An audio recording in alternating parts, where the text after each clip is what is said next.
Hi, I'm Brendan McCullough, and you probably better know me as part of the three-man band, The Long Stay. I'm a singer-songwriter and have recently started releasing some solo material.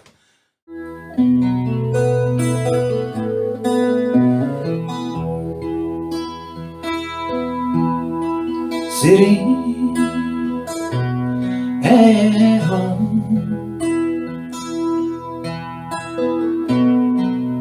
watching time go by.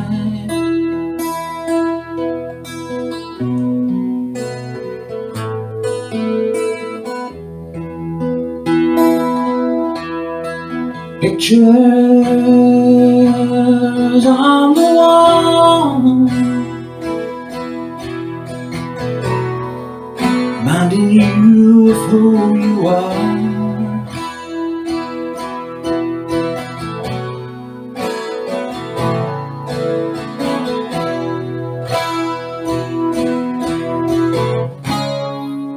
When I close my eyes, I can see your smile. When I close my eyes, I'll remember you.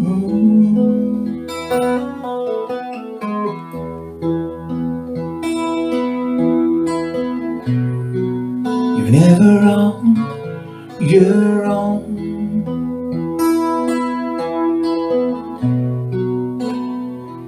Never on your own. Well, I seem to have been playing music forever. I got my first guitar when I was probably about 8 or 9. It was a little classical guitar, nylon string guitar, very easy to learn on, and that sort of gave me the bug for wanting to play music and wanting to learn. And it wasn't easy. It's not easy for anybody to learn to play guitar, and to be honest, I didn't pick it up straight away. I actually put the guitar down for about a year or so and then picked it up again and started playing. And I think when I got my first 3 chords, that was me. I was off and running. And I started playing all of the storyteller songs at that time. We had Streets of London, Ralph McTell, we had Lyle the Vet, Gordon Lightfoot, Harry Chapin, all influences, and they probably give away the age there for they're going way back. And that they were the kind of people that influenced me in terms of learning to play music and wanting to play music. They were all great storytellers, and it's always been my belief that a good song should be a good story. And that's where most of my own songs that I write at the minute come from. They're actually stories about real life and real events. And these are the kind of people that influence me. But my interest in music goes across the spectrum. It's not just storytellers. It could be Dire Straits, it could be Garth Brooks and country, and really a host of genre in terms of music. So I've been influenced across the board, and that has kind of come through in all of the songs that I'm writing. Some of the songs are country and appeal to a country audience. Other songs appeal to folk musicians. And with The Long Stay, we have a complete eclectic mix of music in terms of what we play. Some of it may be very acoustic, some of it may be a bit more rocky, some of it very bluesy, very soulful. And yeah, it's been a good experience, certainly playing with the band as well.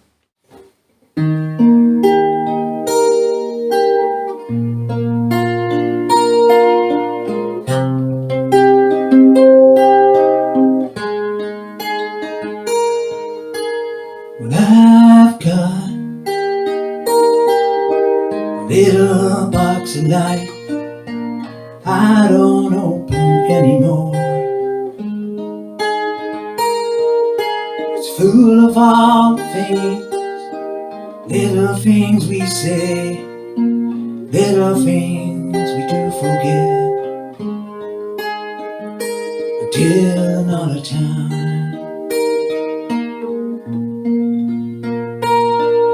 till another time. No life is full of all those things, little things we say or do. Sometimes we'll put them in a box put them away, save them for another day. It's a box of life, a box of love, a box of hope, a box of joy, and I'll just keep holding on. I'll just keep holding on. I'll just keep holding on. I always loved the sound of the guitar, and I think that the guitar is probably the most versatile instrument out there in terms of the social side of things, being able to bring it along to any event and just play at that event, and the mobility of it, and just generally the sound of the guitar. Over the years I've collected quite a few guitars, I have to say, from way back when I started learning on the classical 6-string nylon.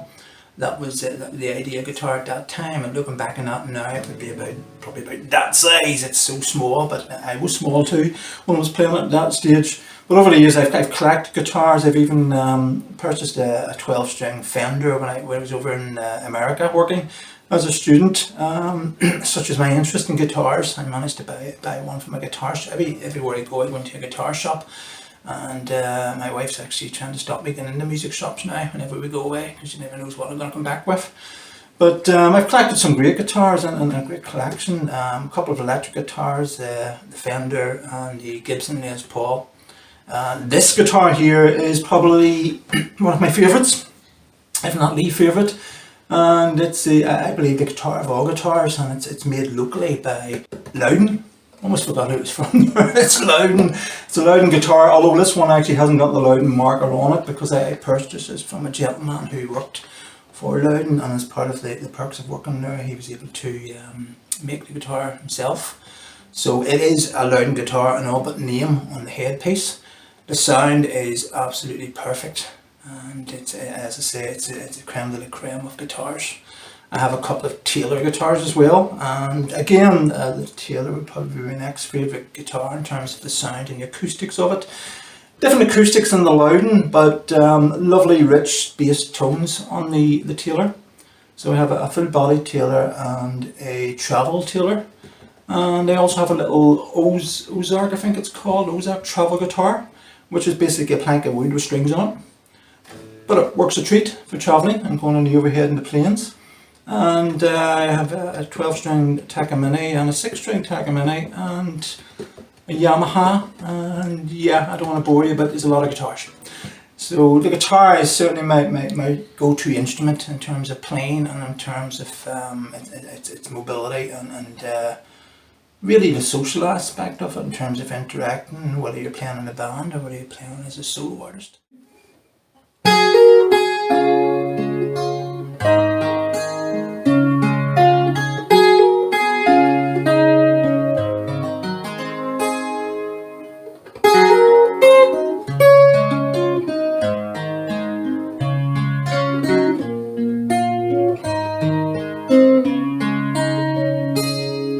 As I walk along this lonely shore, the mountains stretch for miles. I'm wondering what you're doing now. I'm longing for your smile. The winds blow, seagulls climb, sun shines on the shore. I'm wondering what you're doing now. I need you by my side. I need you by my side. For I'd walk in your shoes, you'd walk in mine.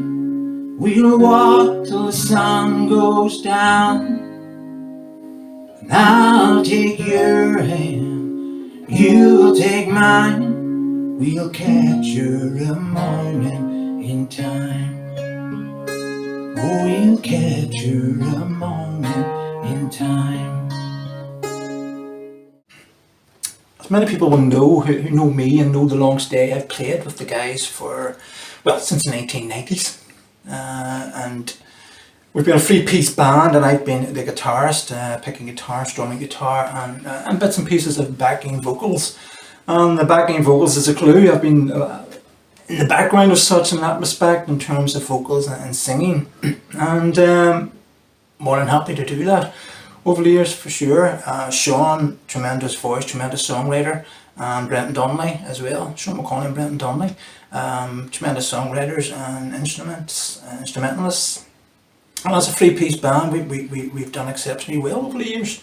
It was only recently during the lockdown than anything else that I suddenly, for whatever reason, got the taste for putting pen to paper and starting to pen my own lyrics to songs. I had a couple of ideas. Just before the pandemic, I had written a song called "A Fragile Leaf," and that was going to be an initial release for me in terms of a single. I played it actually for the first time in the Sunflower.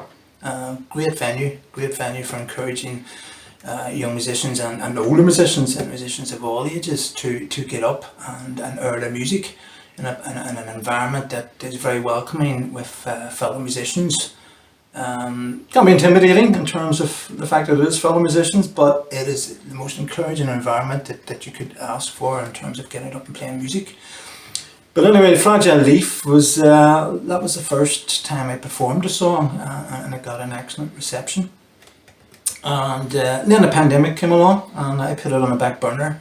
I had done a video for it. It's another aspect that I've started doing. Is I think a great way to release music is to have a video and music, and appeal to different media platforms, and therefore get a wider audience as well.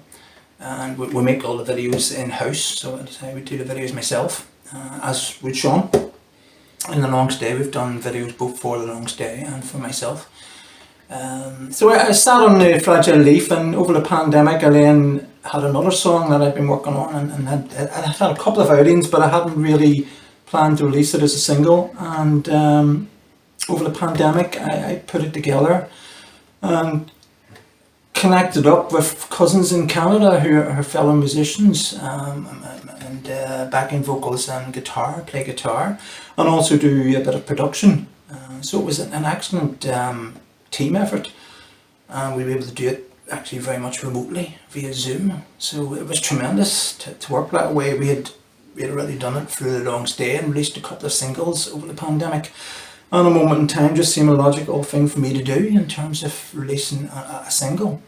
So a moment in time then leapfrogged Fragile Leaf and became my debut single and debut release. And I decided to do a bit of push on it online and self-promotion, and to be honest, it's actually been exceptionally well received across the globe. So it's been played in Canada, America, throughout England, Australia, Europe, Ireland, and basically it's been exceptional in terms of the reception. So I've been well pleased for a debut single, and I've had some very good write-ups in the Sound Cafe and other media groups and outlets in terms of TV, so it's gone very well. And Fragile Leaf I then released following that, I think about last November or so, December. And again, it's been very well received as well, and it's got the same similar airplay across the globe, so it's been tremendous.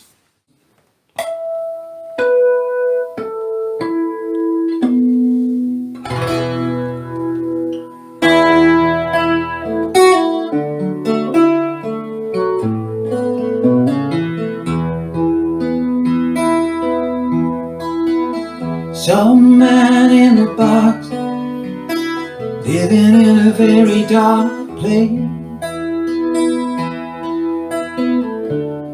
World outside's a million miles away. His face told a story of fading years,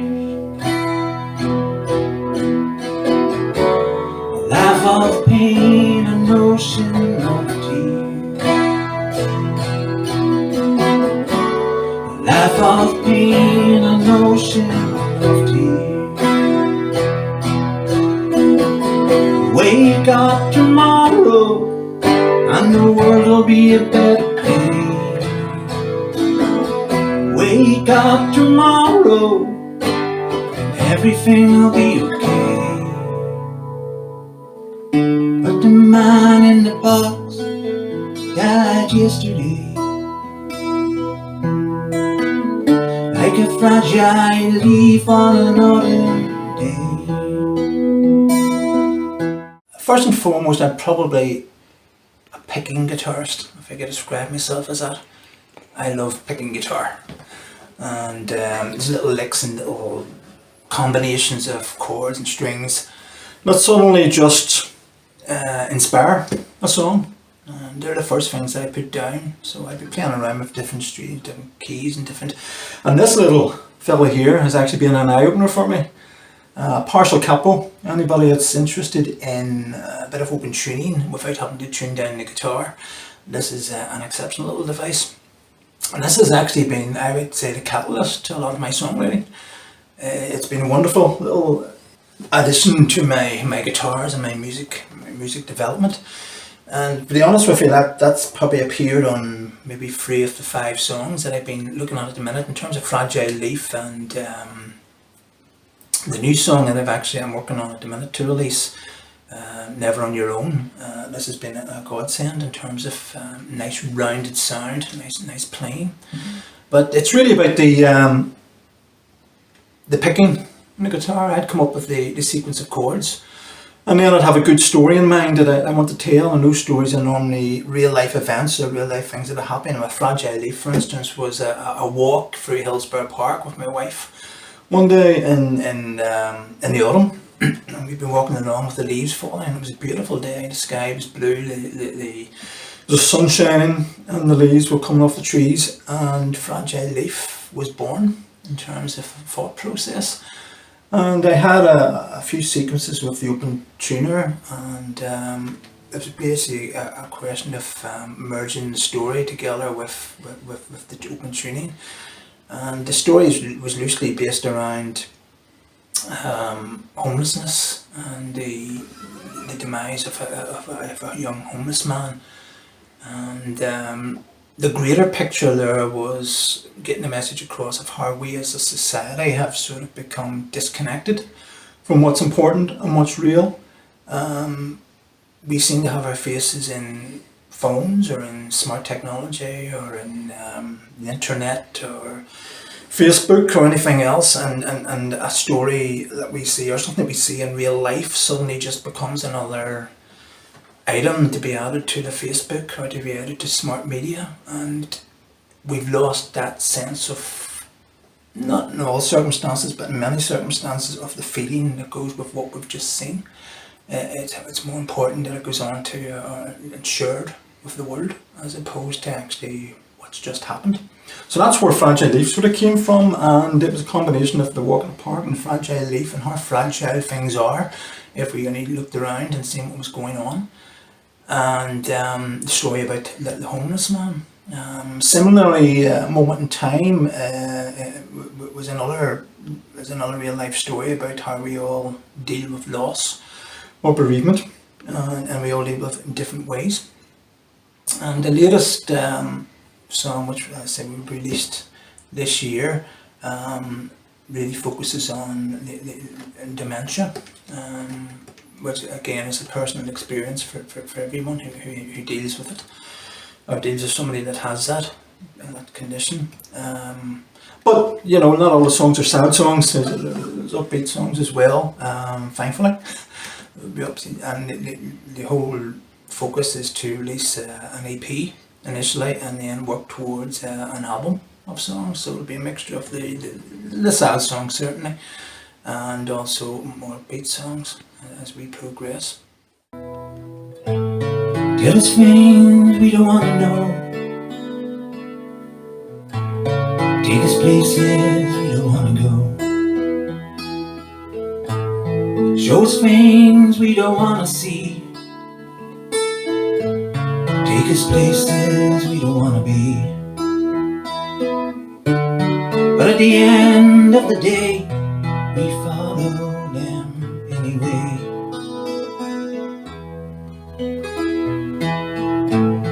Promises and speeches,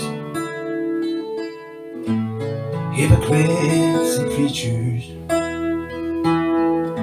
What's mine is yours, what's yours is mine. Just be careful, don't cross the line. But at the end of the day, we listen anyway.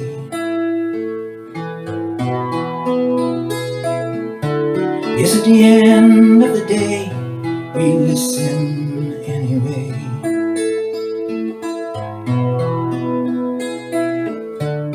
But they didn't tell you, when all things are said and done. No, they didn't tell you it could end this way.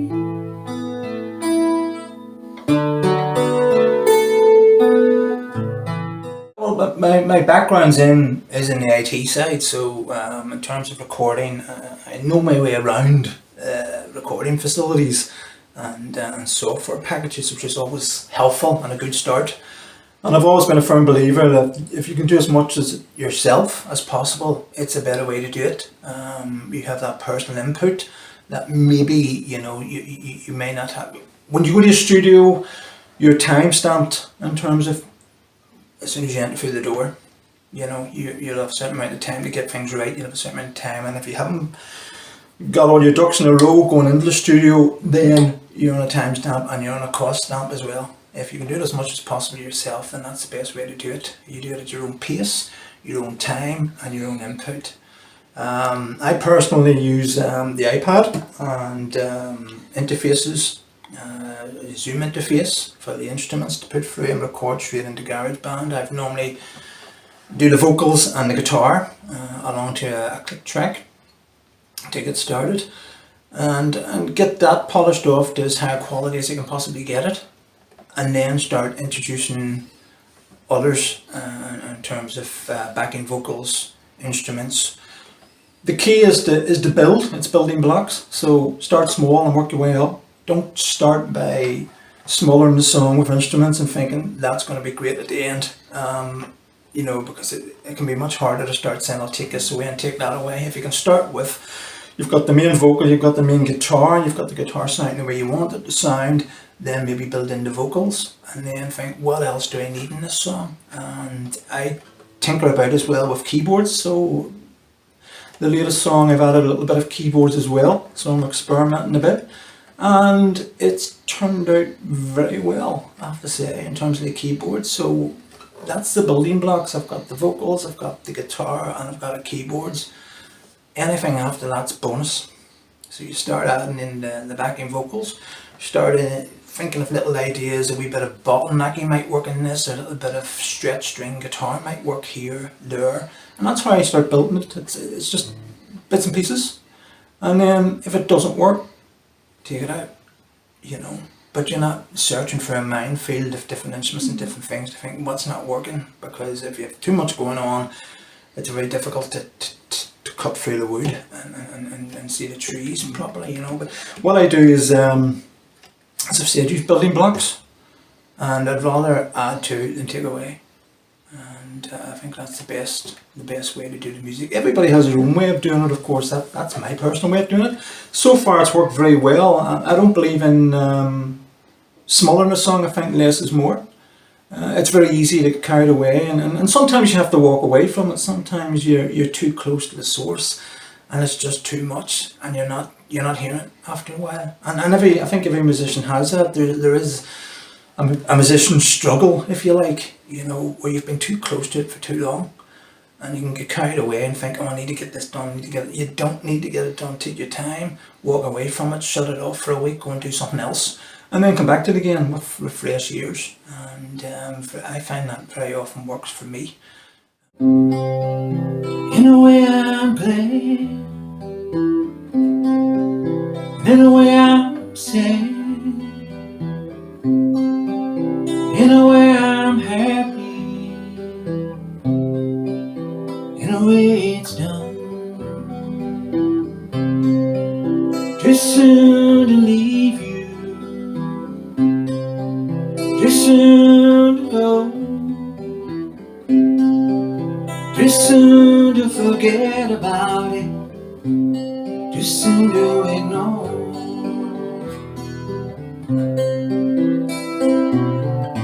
When I feel it's gone, it seems alright. When I feel the pain and it's never over.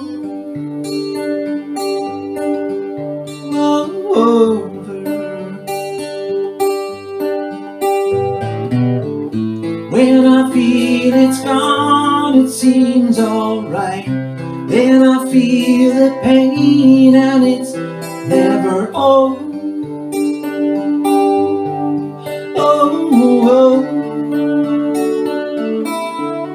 It's never over. It's never done.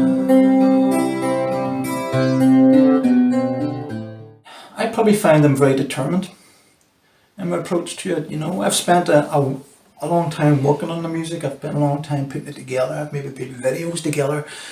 Why would I just sit on it? So I've been very, very proactive in getting the material out there. It's not easy. It's not easy by any stretch of imagination, and there are setbacks, and it's very easy to fold under those setbacks and to sit back and think, well, I'll just move on to the next song and see how it goes. Never give up on a song, never give up on a project that you've spent a lot of hard work on and time on and effort by not doing the PR. And we live in a time of smart technology. We live in a world that's connected at the click of a button. We all have iPads, computers, the internet. We're all linked to the world.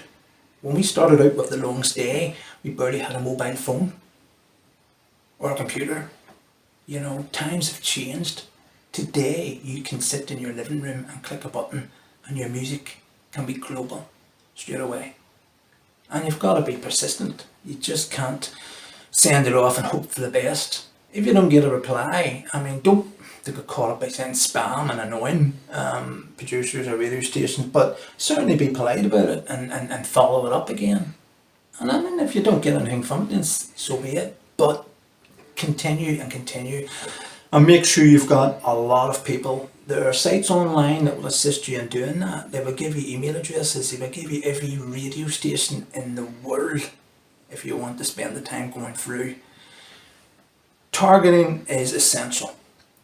If your music is a country song, there's no point in sending it to a station that's playing rock music or playing blues music, playing other music. Wasting your time. Be focused.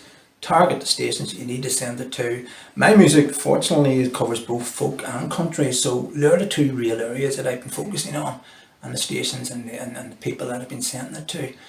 And once you've got the contacts, make sure you're taking a note of all the contacts for future releases. And if you're asked to do interviews and you're asked to don't shy away from it, do them. I mean, it's not the most comfortable thing for people to do, but it's all part of the PR and it's part of getting your music heard out there. And don't be afraid to have setbacks. That's what we're about in the music business. It's setbacks. You get setbacks, but you've got to be persistent and got to be focused and got to be determined to keep going. And that's I would credit that to the reason I've got my music played across the globe, by being persistent and by not taking no for an answer. And having faith in your music. I mean, if you haven't got the faith in your music to start off with, or the confidence to do that, then you're pushing water uphill. You need to have faith and the confidence that your music's good, and make sure that certainly that the product you're putting out is of a good standard, because that's what you're going to be known for. If you put something that's at substandard at the start, then you're closing a number of doors to yourself to start off with. Make sure it's a good standard quality production. If you can do a video with it, all the better, because you've now got a different audience that you can target to on YouTube or whatever other platform you want to target it to, in terms of playing the video. And I think the videos are great if you're able to do that. There's a lot of sites online that do royalty-free clips that you can use to put together stories in your videos, and they're perfect for doing that. But again, I think it's important to make sure that you follow up. If someone contacts you, get back to them straight away. Don't think, oh, I'll think about that, maybe I'll, because you will think about it and you'll overthink it and you won't come back on, and that's a lead lost, a contact lost. Don't think that you're going to get an answer straight away. It can be weeks that they've sent stuff off, but just be patient, and people will come back to you. Again, that's the best advice I can give you, is to be patient, persistent and determined, and you will get your music out.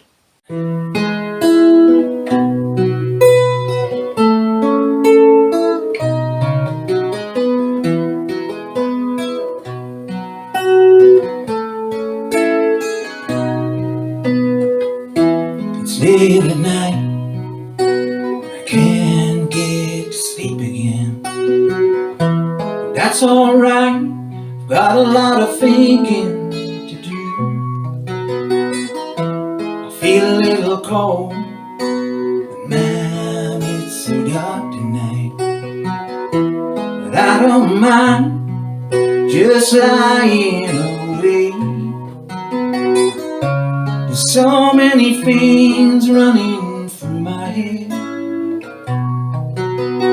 and so many times I've tried to forget. So many reasons why I have to carry on. If I could just close my eyes, I'd be alright. If it was just you and I'd be alright tonight.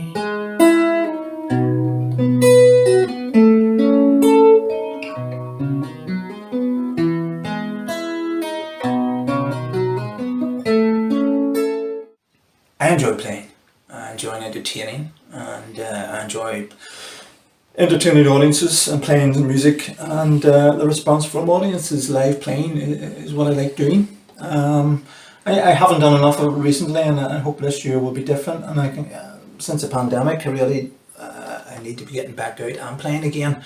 But I can't complain. I've been busy recording and releasing singles, and they've been well received globally, so I can't complain at all.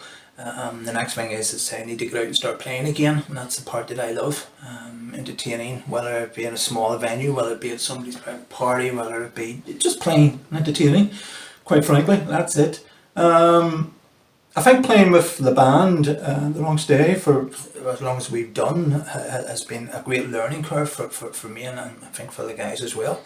And we've all bounced off each other, learned stuff off each other, and that's been great. There's a lot to be said. I've been part of a band, the companionship, the friendship, and basically, it can be a very lonely experience as an independent singer-songwriter. I think most people would testify to that. It's a lonely world to be in, and as part of a band, it's a different experience. You have shared adventures and you have shared experiences when you go out and play, and you can bounce off each other in terms of the night. But when you're on your own, it can be quite an isolated event. But both are rewarding in their own ways, equally. Whether it's a band, whether it's on your own, I think the one unifying factor throughout it all is that we have a love for music, and we have a love for what we do, and that's important. If you stop loving doing it, then there's no point in doing it, And there's going to be days when you will have that feeling, but I think my advice to anybody is work your way through that one, and you'll get there. There's going to be days when you don't feel like playing music, and you feel, oh God, I want to play again, But 9 times out of 10, you'll bounce back, and you'll find that love for the music again, and you'll be on the road. So that's my advice.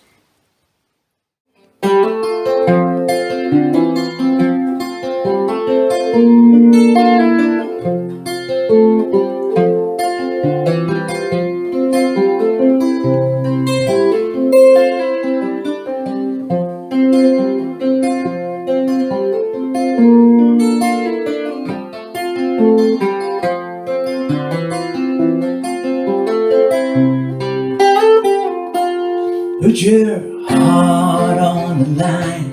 Put your heart on the line. Baby, sweet baby, we're running out of time. Put your heart on the line. Put your heart on the line. Oh, I need you, sweet baby. Put your heart on the line. How the years they roll by, how they strip away the veil, how they take away each layer, leave behind what's real. Time just seems to roll by, and in a way it makes me think about the times we spent together and the times that still away. So put your heart on the line.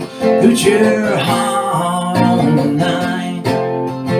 Baby, sweet baby, we're running out of time. Put your heart on the line.